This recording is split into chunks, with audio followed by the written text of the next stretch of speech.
Dear students, previously we have discussed the law of demand.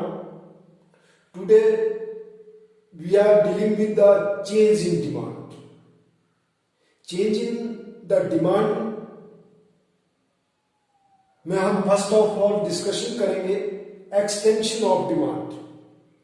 What is the extension of demand? Other things being constant and the quantity demanded of a commodity increases due to fall in its price is called the extension or expansion of demand. Other things being constant, यानी कि अन्य बातें समान रहे. What are the other things? These are the price of the related goods, income of the consumer, taste, fashion, preferences, and expectations. All these are the constant. There is no change in all these things. And due to fall in the prices, if the demand increases, that increased demand is called the extension or expansion of demand.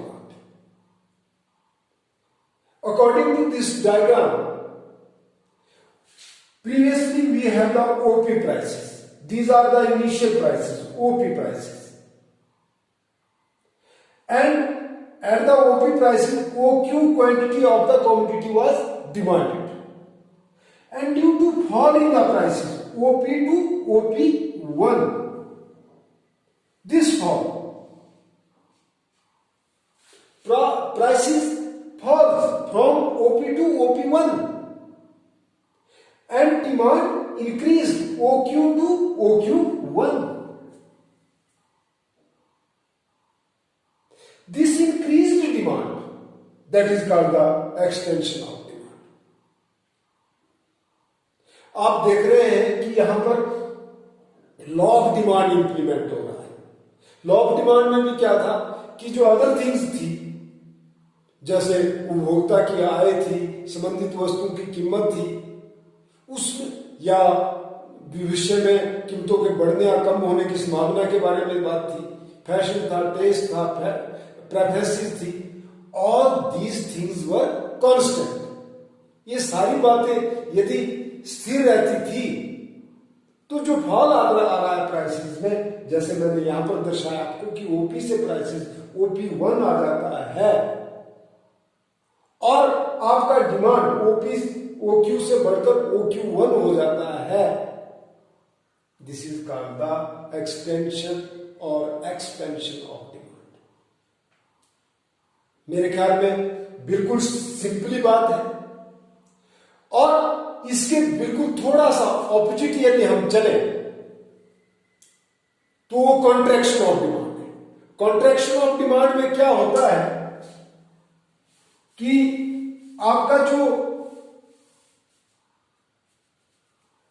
जो prices है उसमें increase आ जाता है.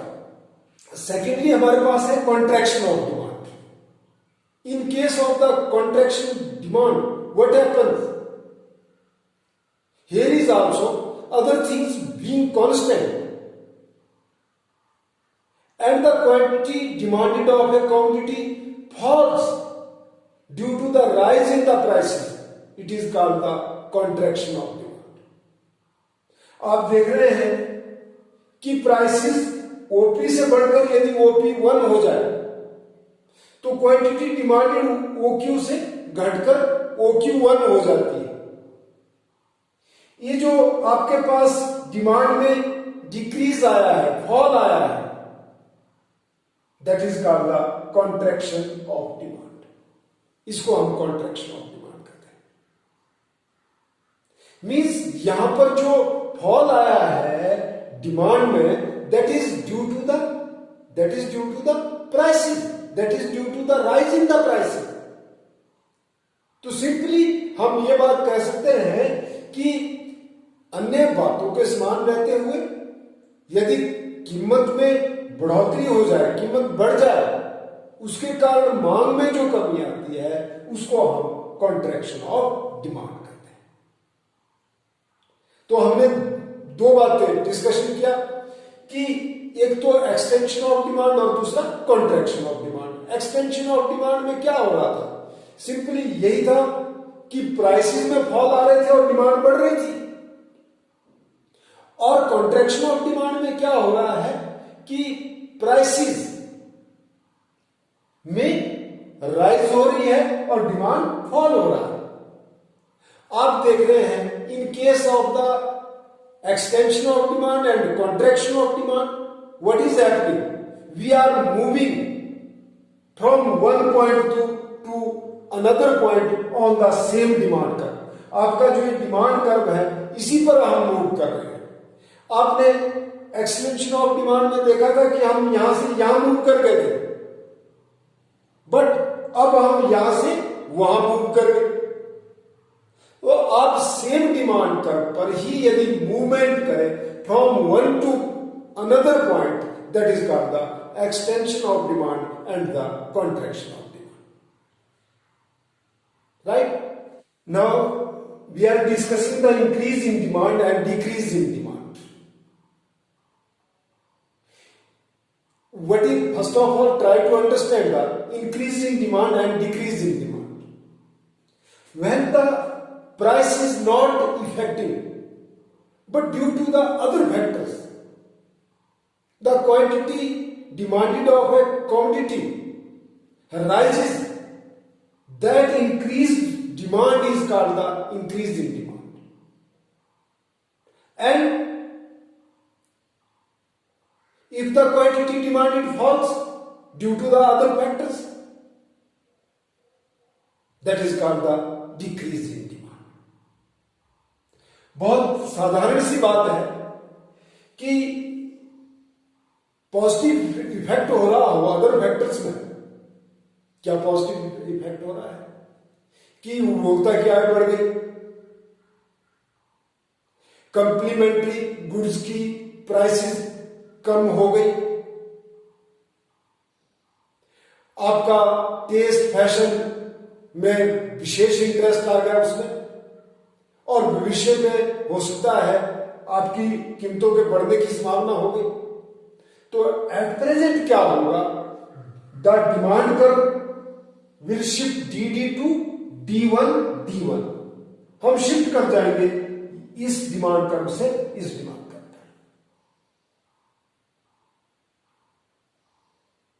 आप देख रहे हैं here the prices are constant, OP prices, there is no change in the OP prices, that is the main constant, but demand increased OQ to OQ1. Here price is not a effective factor, but try to think about that. Why the demand increased from OQ to OQ1? That is due to the positive effect of the income, price of the related goods, taste preferences और the expectations। यानी कि जब कीमतों को छोड़कर अन्य तत्वों के कारण, अन्य तत्व कौन? जो प्राइस के अलावा दूसरे जितने भी तत्व है मांग को प्रभावित करने वाले, उनके कारण मांग में बढ़ोतरी हो जाए, जैसे मैंने डायग्राम में आपको दिखाया है कि OQ से बढ़कर OQ1 हो गई, तो इसको हम इंक्रीज इन डिमांड कह रहे हैं। Secondly we have the decrease in demand. अब डिक्रीज इन डिमांड क्या है? डिक्रीज इन डिमांड में भी अदर फैक्टर्स आर इफेक्टिंग। जो अदर फैक्टर्स हैं वो इफेक्ट कर रहे हैं, means price of the related goods, income of the consumer, taste, fashion, expectations, seasons, all these are the affected, and prices are constant। ठीक है, प्राइसेस नहीं effect कर रहा है, इफेक्ट क्या कर रहे हैं? अदर फैक्टर्स इफेक्ट करें और मांग में फॉल आ जाए, यानी कि जैसे मैंने डायग्राम में दिखाया है कि आपके पास OQ डिमांड की जा रही थी, ओक्यू क्वांटिटी डिमांड की जा रही थी ओपी प्राइसेस पर, परंतु फॉल आ गया ओक्यू से OQ two, that is called the decrease in demand. तो सिंपली आप यहां पर देखोगे कि increase in demand and decrease in demand में क्या होगा, you will shift, a consumer will shift from initial demand curve to right hand side और the left hand side. Whenever we are shifting from initial curve to right hand side, that is called the increased demand, और जब हम left hand side को shift करेंगे तो that is called the decrease in demand. ठीक है जी। Increase in demand कब होगा, जब हम राइट हैंड साइड को शिफ्ट कर जाएंगे, जैसे D1 that is the increase in demand, और जब हम लेफ्ट साइड को शिफ्ट करेंगे that is called the decrease in demand. तो आपके पास extension of demand, contraction of demand, increase in demand and decrease in demand, हमने ये डिस्कशन किया। नेक्स्ट वीडियो में हम और कोशिश करेंगे खासकर increase in demand and decrease in demand को, क्योंकि एचपी बोर्ड के अलावा जो सीबीएसई बोर्ड के स्टूडेंट्स हैं उनके लिए कुछ और क्वेश्चन और ढंग से भी क्वेश्चन पूछा जाता है, तो tomorrow we will discuss about that.